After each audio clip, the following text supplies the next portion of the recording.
What's up, y'all? It's Nifty Q. This is Gifted. We're here bringing you the rehash, the top 10 stories from around the Web3 and NFT space, concise and short, and right into whatever platform you're watching this damn thing in. Gifted, how are you doing today, man? I'm great, man. And that's exactly right. What is the rehash? It is the top 10 Web3 headlines of the last 24 hours, brought to you from us in less than 10 minutes. That's our goal. Can we do it? Let's see. This is the rehash thread over on X that we're running down. And let's just get into it. All right, I'm going to start with the first story of the day, which is Telegram adding a self-custodial crypto wallet worldwide, excluding, of course, the U.S. Thank you, SEC. I appreciate it. I feel protected.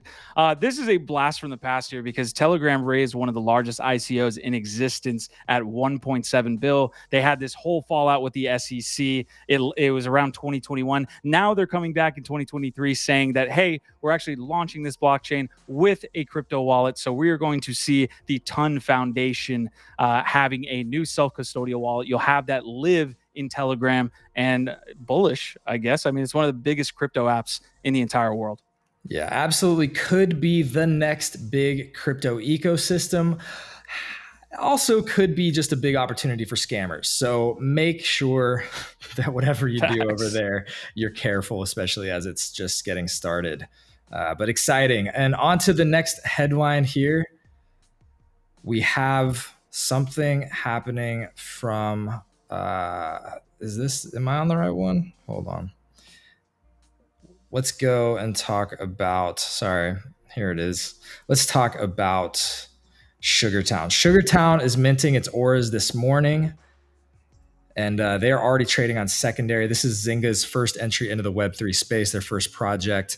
Secondary is doing well. It was a free mint. It's already up close to 0.2. It's around 0.17 ETH right now. And actually, you know what? I was kind of harsh on the art, but this video is making me a little bit more interested. Are you getting into Zynga's first NFT project? That's the question. But yeah, SugarTown NFTs are now trading on the secondary. I feel like if I was getting in, it would have been when it was a free mint. So maybe now I'm gonna just watch this one from afar. All right, I got the next story. If you've been following Friendtech, it's basically on an upward trajectory for the last 3 weeks. We had an initial pump on an initial really exciting action there from like 10 to 15 million total value locked, but then it died essentially. Everyone's kind of exclaiming, hey, Friendtech is not going to come back. This is a scam, all this stuff. Well, we're now over 30 million total value locked in a month. The active users is up over like many multiples as well. Like Tyler did it, had a nice post talking about how users are almost up double over the 24-hour period. So Friendtech is not going away. Whether you're getting into it is a whole other question. We shall see. Yeah, daily active users over 8,000. Pretty strong for a new app that, is not easy to get into at all. So, Friendtech continuing to do what it does. A lot of people getting very interested over there because there's obviously a lot of money. Also, it looks like over $1 million was paid out to creators just yesterday. So there you go. Update on Friendtech. And now we have an update on FTX. The big news here is that they were officially approved to go forward with their plan of liquidating and selling $3.4 billion in crypto assets.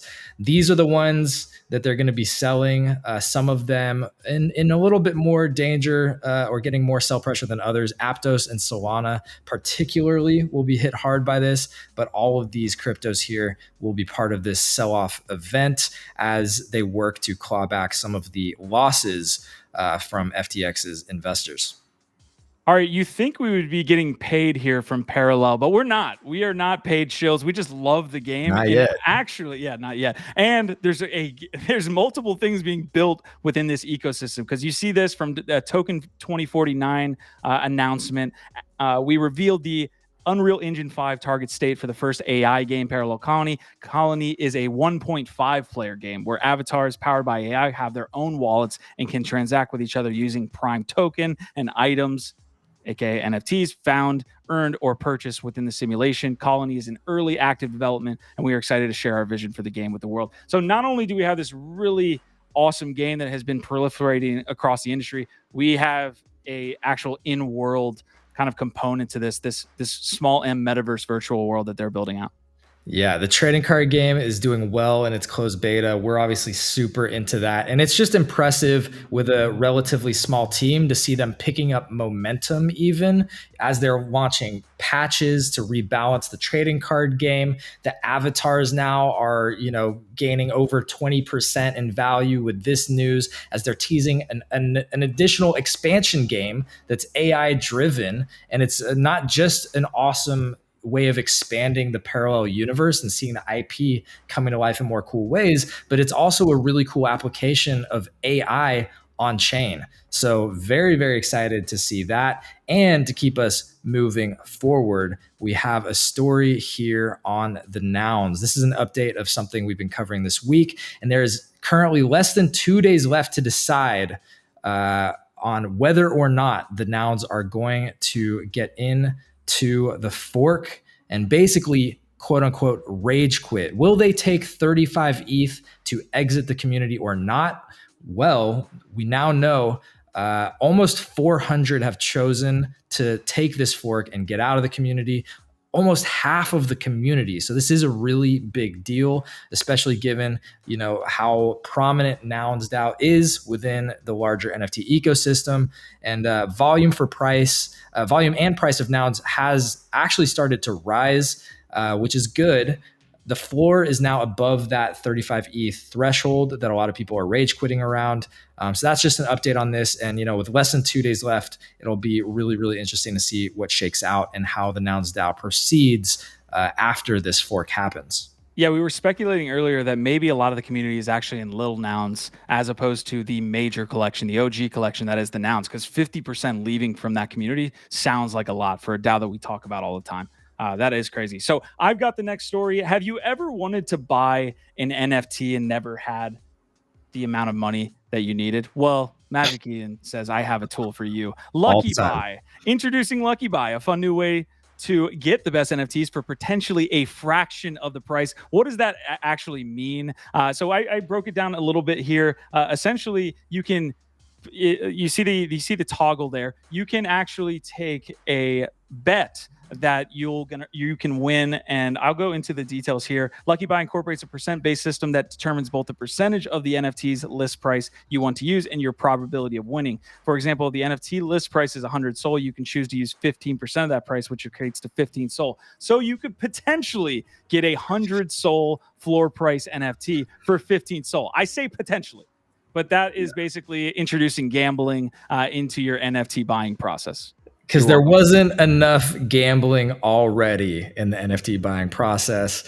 I'm really curious what the odds are on those. But anyway, maybe we'll try it out. And to keep us going and wrap it up with the last story here on today's rehash, we have maybe the biggest headline breaking this morning. And that is, of course, the SEC settling with the founders of Stoner Cats, notably that is Mila Kunis and Ashton Kutcher.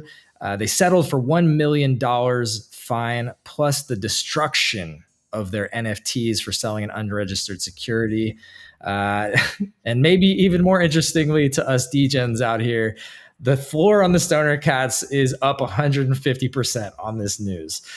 Shocking to see the degens out there doing what they do best. But yeah, it's obviously not good news to have more of these types of headlines, this FUD getting out there into the mainstream, which is exactly why the SEC is going after targets like this. Yep.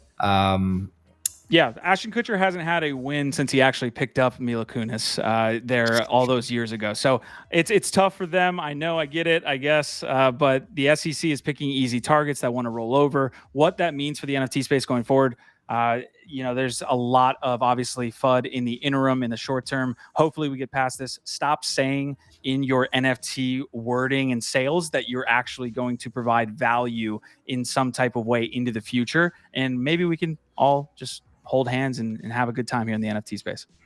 Yeah. And, on the other side of that, it's great to see Telegram and even Sony and other big companies continue to push forward with their Web3 developments. The future is going to move forward. The world's going to move forward, even if it's without us here in the United States. And with that, that's today's Rehash, the Daily Rehash. We hope that you got something out of it. And if you did, we'd love a like on this video. Much appreciated. And we'll catch you tomorrow for the next one. Our Vibe, our tribe. See y'all. Jinx.